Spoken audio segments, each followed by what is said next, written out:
Hey guys, and welcome to episode 35 of Dad Knows Best. I am Harrison Mudge, still a bit nasally, but on the road to recovery, and I'm with my co-host, Adam Callow. You literally look like you forgot my name at that point in time. Were you trying to do a witty intro? I was actually going to go back. I was going to double back, but just say hi. And hi. Adam Callow, father of two. I myself, father of one. That was the spiel that I was going to do, and then you saw the thought process in my eyes. I saw a big long pause and thought, do I need to jump in here? And I was actually smiling when you did the intro. If anyone's watching YouTube, and if you're not, head over to YouTube, search Dad Knows Best, hit that subscribe button. I was smiling on the way into that, and the thing that was going through my head was, if people could see like the first 5 minutes of preamble we have before you start the actual show, fucking. What are you implying? No, I think what I'm implying is I think what you end up putting up makes us look pretty good compared to some of the stuff that. See, this is fair. This is essentially unedited. So yeah. Well, this is us raw, you know. For anyone that is watching or listening, this show is we're getting back to basics. By the way, we are going back because I realised we got a little bit off topic. We started just talking about our own shit and that what we're getting interested in and hobbies and stuff like that. Let's bring it back because I got some big news. You having a second child? Not quite, not quite that big yet. So I made a few notes because I feel like the reason we got a little bit off topic was because, I'll be honest, not much was happening in the new baby world. Like, he was just feeding, he was sleeping a bit more, which was great, but he kind of hit a bit of a lull in his he's been progressing, but it was like do something new. Come back to me when you've got something. You're looking at him saying, I need some fucking material here, Elliot. That is basically in a nutshell what was happening. So a little bit of an update. They're no longer bump dates.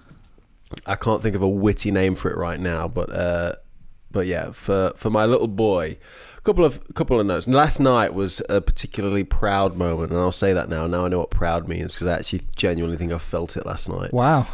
So last night he rolled over on his own. So we tried to get him to go from back to front. Yeah. That's still a bit of a tricky one for him because I think he's still trying to figure out where his arms go. Yeah. Because otherwise he's just like face down. But he was on his front and rolled over onto his back. Admittedly, an easier feat to do, but don't take it away from him. But still, he did it, and it was amazing. But when we helped him roll onto his front, I've got it on video as well, which is amazing. But he was like so happy with himself. Oh, he was really? just like laughing and smiling and cheering. That's cool. So yeah, it was. So last night was good fun. He had it just. And then I've just got a few things he's been up to, really, mate, to be honest with you. Tell me, man, because he had his we've been talking about us. I haven't asked about him in a while. For anyone that is new to the show, by the way, and you've got through the first 5 or so minutes of us talking about you don't even know what, the goal of this show is to just kind of talk about what it's like. I've got a newborn, obviously he's like 13 and a bit weeks now. It's just talking about that, and Adam gets to give me some insight because he's essentially the future. Yeah, I got 2 boys. I got a 4 and a 6-year-old. Sorry to just jump in. I've got a note that we will cover today, and I made a note that Riley has been a little shit. So that's what I said. That's what I want to. Okay. I want to dive into that as well. 100%. Yeah, and I guess one thing for me to stress, if you are new to the show, is under no circumstances are we giving advice. No, I'm being honest here. We're sharing experiences. We are not giving advice. If people choose to take away a pop tip, then out of the many that we did, out of the many pop tips that we share on the show, the wisdom, the knowledge that we are passing on to you guys, if you want to take that into your own life, we do not accept any responsibility for the outcome. We're just merely sharing our decisions that we've made and telling you the ramifications of those choices. And what you've just heard is a very soft legal disclosure. Yeah, what I might do is just have some scrolling text along the bottom. Is by continuing to watch this video, you agree to the following. Yeah, I just wanted to do that. Cool. Let's go through. I can't believe. Yeah, I did actually. I was sharing with you how rough it's been with Riley recently. Yeah. Let's do your stuff, and then if you want, I could talk about. So working backwards, last night... You're expressing them, by the way. I thought you were done. I thought it was just like, no, that's the big thing. No. So working backwards from last night, Yep. he rolled over. That was a genuinely proud moment. It was like, wow, it was the first time he's actually... So he's been holding his head up really quickly, and like he's got the balance of that absolutely nailed, surprisingly fast. And when we tell people, it's like, wow, he's really kind of... Mm-hmm. And like for a while now, you can see that he wants to go somewhere and he wants to sit up and things like that. He can't sit up yet, but if you hold him sort of at hip level, he can basically just sit up, right? Cool. So like he's already there with that. Obviously the rolling over is the next phase. Expressions wise, what's that like now? So he's started. That's the thing I remember. It's like you've read my notes, but you genuinely haven't. But I genuinely haven't. One of the things really? I made. Okay. So like he's really started to smile and stuff now, and smile and laugh. And that's the things I remember. Positive squeaks and things. So that is just like whenever you see your boy smile and look at you, and it's not just like he shit himself and now he's laughing. It's like he's gone from like just kind of looking around the room. You go into his peripheral vision. He looks at you, makes eye contact, and then smiles. It's the best. Just absolutely. It's the best. Up. Yeah, 100%. That's the stuff that I remember. Is like that exact thing. Like walking the room and he's just like in his own world, staring at the ceiling, staring at the stars. Not that we left him outside. We put stars. Where'd your roof go? We put stars on the ceiling, painted stars. Not like the hotel room we put Mark in, which was creepy as shit. But yeah, walking in, and then it's that moment where you go, all I need to do is be here and you're happy. Yeah. That's just like the feeling. That's cool. But yeah, it's the expression stuff that I remember. Yeah. So he's becoming an actual boy. Mm-hmm. Like he looks like he's becoming a boy. He's getting a personality because he's got like expressions and features and things like that now. It's like having like a Mr. Potato Head that's just a potato, and then now we've started to add the smile. Yeah. And the eyes.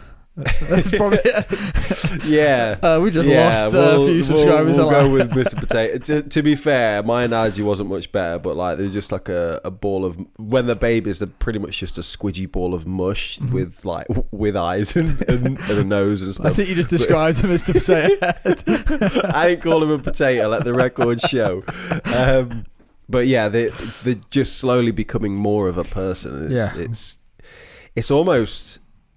It is genuinely almost scary how fast, because like he's already going to be moving about. He's going from, at the moment we're going through the transition period of, he's been this thing that can't roll and relies on you 100%, to all of a sudden he's going to start moving about, and then we're going to have to like make sure that he's not sticking his finger in a plug socket. Yeah, you'll be trapping him in stuff. You'll be telling him to slow down next. Yeah. So question, not to take 2 steps back, but we did like a whole show about like feeling proud, and you just said that was on a different podcast, I think, as well. Oh, was it? Okay. Yeah, I think so. Oh, it was. Yeah, the question was like, "What do you feel proud about?" Oh, I don't even know what proud means. And if you fucking like the amount of editing silence that Harry pulled out of that podcast, I got like 10 minutes of nothing. Describe that feeling for me. Just like, I think it's very similar to feeling happy, but just there's like a sense of like, oh, well done involved in the happiness. It's not like, oh, I'm happy for you. It's like, oh wow, you've like managed to achieve something, and that's like impressive, and I'm happy and proud that you've done that, because you're my DNA. So you've achiever. I've got an achiever in me. There's a guy that I know listens to this show, is a good friend of ours, Stephen May. And Stephen, I'm going to butcher this, so I'd appreciate you correcting me, but he was explaining to me the difference of the language when you're speaking to a kid, or I guess anyone, rather than saying I'm proud of you, saying I'm proud for you, and then I guess there's something called etymology, which is like the meaning of words. So Stephen, if you could... I feel like, just to dive in on the etymology thing, this is a very inside joke that no one else is going to get. But like, I feel like you've read the definition of etymology and now you just like saying it all the time. So, I get etymology, yeah. So I get it into words. every 3 sentences. But is that traction? Oh dear. Oh, fucking hell. No, I didn't read the definition. I got taught the definition, and I've honestly probably used that word once a month consistently since I've learned it. I find a way to get it in there. But yeah, etymology. Anyway, Stephen. Yeah, Stephen, if you could ping it in, just a line. I know you've got nothing better to do. Not that you're running. This is for another show, but he's to blow up. But. Exactly. Oh, and by the way, actually, I'm going to segue this from Stephen May. Every time I think of him, there's something else I could share, depending on what show we're on. So, did I say about the device that Stephen May gave me called a Looney? A Looney? This isn't an advert, by the way. No, I've never heard of it. A Looney. How are you spelling that? Is it something you can buy or? Yeah. Can you just fill this time up for me, Harry? Just while I wonder what a Looney is. Looney. Is it for a kid? Yeah, it is. It is. That's how it's spelled. It's for a kid. So it's Looney, My Fabulous Storyteller. So it's Lunii. By the way, guys, this is not an advert for this Looney thing. However, it will sound like one because it's pretty cool. What is it? So let me. Can you buy it on Amazon? Yes, you can. So I might put a link of it in the show notes. Yeah, if you want to buy it and give us a little bit of commish, that'd be fantastic. But so it's basically a box that looks like, do you know the old radios? Yeah, big with like big an dials. old-timey radio. Old-timey radio. It's a box like that. And I used it again last night, so I actually need to tell Stephen that I'm using it, and my kids really like it. I guess this is my way of doing that. So it's like a radio, but it's like a choose your own story. So you turn it on, and it says, "Hey, it's like there's an audio thing on a dial. It's like, "Hey, pick your character." So Reggie walked up to me last night and said, brought the Looney over, and says, "Can we have a story?" So I'm like, yeah, of course you can. So I went upstairs, and you kind of put it on the table, bedside unit, and then you press it and you turn it and it goes, oh, pick a character. And there's like a male and a female character, and then it's like, oh, sorry, you're doing all of this on the Looney, box? yeah, on the Looney, yeah, it's on okay. It's the box. So there's a little picture and you rotate it and it's like boy or girl and you can hear it. And it says, oh, where do you want the story to be held? And it's like a castle and an aquarium, and you select it, pick an object, pick a character, and you basically build your own story. And because you've got that build your own story element, the kids like really engage with it because it feels like they've sort of like chosen it. Yeah. So like every night now. Sounds cool. Yeah. So it's like the last, I guess. Just give me an example of the story that's being told, or is it like, oh, Michael went down to I think the actual character's name is Michael, by the way. I think the male character's name is Michael. So it's like Michael. I'm not going to do the story, mate. But they are unique. They've got loads of variables. I think you can download new stories and put them on the memory card and put them in with different characters and stuff. I was actually thinking. So you're not just listening to the same 3 variants. No, Max. No, and I know you can download and put stuff on. I guess I can't remember whether I spoke with Stephen or not, but I think that gets really cool if all of a sudden you can choose the Hulk and you can choose Marvel characters. Like, as they age up, you could age that device up with them, which would be pretty cool. And then you get them onto the Dad Knows Best podcast. Yeah, exactly. And then they'll listen. Pick an ending to the show. We should do a DKB special Looney episode. Option 1. You're getting carried away with this. By the way, it's me that's banging on the table. I'll stop that. No, I was actually looking at something else. I just wonder. And I actually feel like this middle shelf that for no one, even if you're watching, can see, but the middle shelf under our table feels like it's going to fall off. It's because my foot's on it. Okay. I wonder why you're giving me a death stare. I wasn't giving you a death stare. Just you resting. Yeah. Anyway, so Stephen, just so you know, kids love it, mate, and I know you do some cool things with that. It's just another thing that Stephen May's got his finger in. What were we talking about? On the note of Stephen May, by the way, he actually gifted me a smart kettle because he heard us talking about formula for Elliot, and formula mode at the equation for a second. Smart kettle thought it was going to be potentially a bit redundant because it's like you still got to make the cup of tea or coffee or whatever, but it's amazing because I can set the temperature. It's a kettle, not a barista, Harry. Well, I mean, that is the next step, but until they get that feature added in a future update, it's a smart kettle. So what's it do? So you, in bed, you and put the kettle on? I know. So the main purpose, the reason he gifted it to us was for the formula mode. So that's cool. So you turn it on, boil it up, and then it'll cool down, and then you'll get a notification saying, "Oh, it's cooled down to the that's really to an smart. adequate temperature." I didn't know it did that. Okay, that's cool. So that's cool. But just in general, it's pretty cool to be able to just kind of turn the kettle on and off without having to get up. Obviously, 100%. still gonna have to make the cup of tea, but it's pretty convenient. It's like, "Oh, do you want a cup of tea, babe? Sweet. Let me just start that now." And then I've only got to get up once. I'm pretty sure Sarah doesn't listen to the show anymore, but I hope she doesn't listen to this episode because she'll want that. The idea of coming downstairs in the morning to like a hot kettle. How much is it? Do you know? Not sure. Okay, Not sure. I need to have a look. I need to come and price check this I don't thing. think they're cheap, but I'm definitely getting my money's worth out of Mate, it. I recommend one, definitely. Depending on the price, it's Valentine's Day, man. I could get that for my wife. Nice. See, the only criticism I have with it, My wife? no, that's a whole other show. But the only criticism I have with the smart kettle, That'd be an amazing show. It would have to be anonymous. yeah, I'm going to tell you straight now, Adam, your wife. The only criticism I have about this kettle is, and this is a lack of knowledge of how other kettles sort of boil up to and whatever, because all kettles boil and then they hit the temperature and stop and turn off. Sweet. Yeah. So does this one, obviously. But this is the first time I've actually known the temperature that it's boiling up to. Mm-hmm. And when you boil it up to 100, Mm-hmm.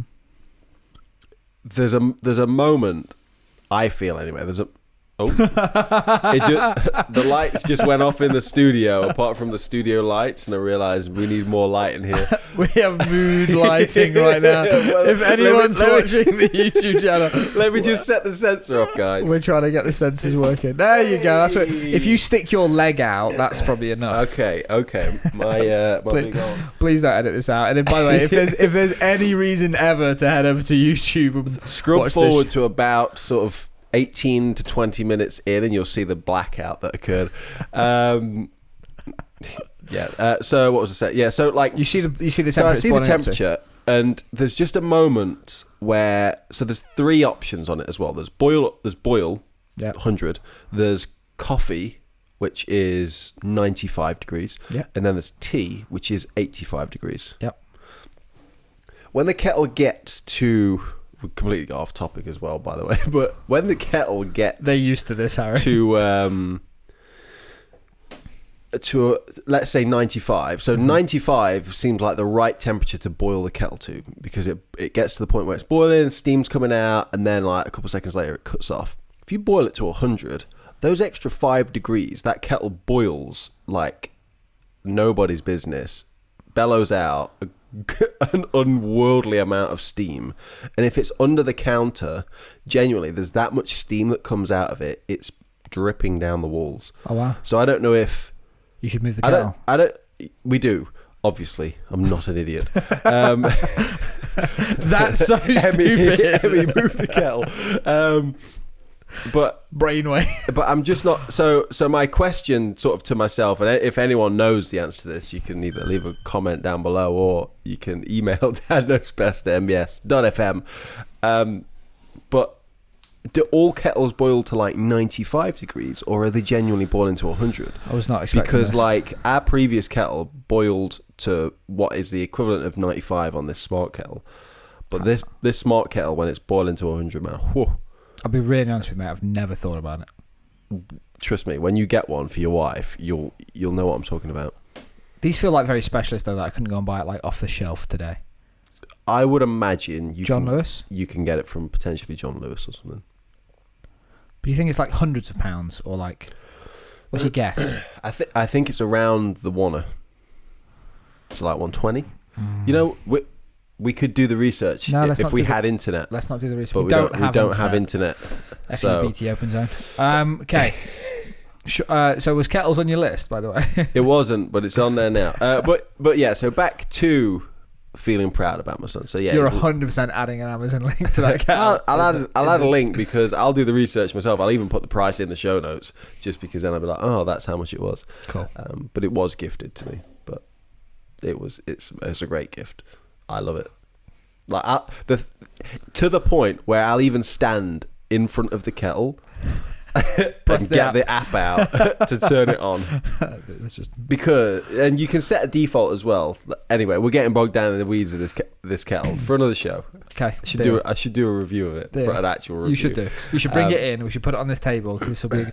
Or when you do the Tool Talk thing you're doing, you should bring some stuff in. We can do some reviews. Let's do some dad reviews. Let's do some because you're doing dad bod. We can do dad reviews. By the way, first episode of Defeating Dad Bod went out on. Wait, what day is it? Friday. Are you serious? It went out yesterday. I need to subscribe to my channel. I'm so sorry, but at least you know the subscribers, I've the real had people. so much trouble with the internet that I was literally uploading it for 2 days. Just because of connection troubles. Anyway, ideally it'll be going out on a Wednesday. It ended up going out on a Thursday for this week. We'll play it by ear though. We'll see what the analytics say. Can I just be honest with you? You are absolutely smashing it with the thumbnails. They look amazing. I'm dabbling. Week 1, diving at the deep end. Dad knows best. Defeating Dad Bod. Mate, you're doing great. That looks so cool. Thank you very much. I'm really sorry that we plugged it for weeks and I've only just started to pay attention. And the little things you got us to do with there's some cool stuff on there, man. Absolute waste, man. Anyway, let's just wrap this up because I feel like we're getting onto many different subjects. Okay, this isn't the Joe Rogan show. But on the next show, I would love to, and I'll try and get a soundbite actually for Sarah. It will involve a little bit of editing for you. But whoa! I'll get a soundbite. Harry doesn't edit this show for YouTube. I'll get a photo of Sarah just looking angry that you can just drop on there, and just put the audio over the top of it. But I guess where we are right now in our family, I probably had 3 messages in the last 7 days, and not just the kids are annoying me, but they're really, really getting to Sarah right now. To the point that she's getting emotional about it and doubting herself. Do you know what I mean? As a mum, it's this. But what is it that? How are they trying her patience? Are they both being? It's another 30 minutes. Are they just being little shits? Are they just getting to the point where they're saying it's like when a kid discovers? Oh, I want to talk to you about it in detail because she's got her own views on it, but me and you will have our own opinions because we've got brothers. And I think there's a dynamic thing there that we know about that she doesn't because she was an only child. So it would be generally good to talk about that in the next show in a bit more detail. And I will try and even if we get Sarah in here and have a quick 5-minute chat about what's going on just for some context, that'd probably be cool. Definitely. I'll make a note for that, mate. So we'll cover that on the next show. Because I think we've been criticised before where we've said we'll talk about that on another show and we never do. We will. I've actually got a system now. Yeah, I know. So, hey, it's working. So anyway, to wrap up, I'm proud that you've been proud. By the way, I'm proud for you. See what I did there, Stephen May. Thank you. Proud for you. Etymology. Can you please put the dictionary definition of etymology in the show notes? No, I can't even spell it. To sum up. Exciting times ahead. To sum up, Harry's proud. Adam equals etymology. And buy a kettle. That bombshell. Thank you guys for coming back to YouTube, to your podcast player of choice and listening. If you've not already, I choked on my own tongue again then. I swear, this cold has caused me nothing but trouble. This show is going down. This is the point where people stop listening anyway. No one's listening to the calls to action, but you know the drill, guys. The bell, subscribe, review, whatever you want to do. Leave a comment, leave an email. If you hate this last bit of the show, let me know in the comments below. Why did they leave an email? They email Dad Knows Best at just gonna write an email FM. and leave it somewhere. Yeah, print it out and post it. Whatever it takes. Whatever it takes. I'm sure the internet has all the answers on how to get in touch with Harrison Mudge or Adam Callow. So you're all smart people. I'm looking forward to getting a superfan on the show. I'm looking forward to getting a hate mail printed out and posted. See you next time.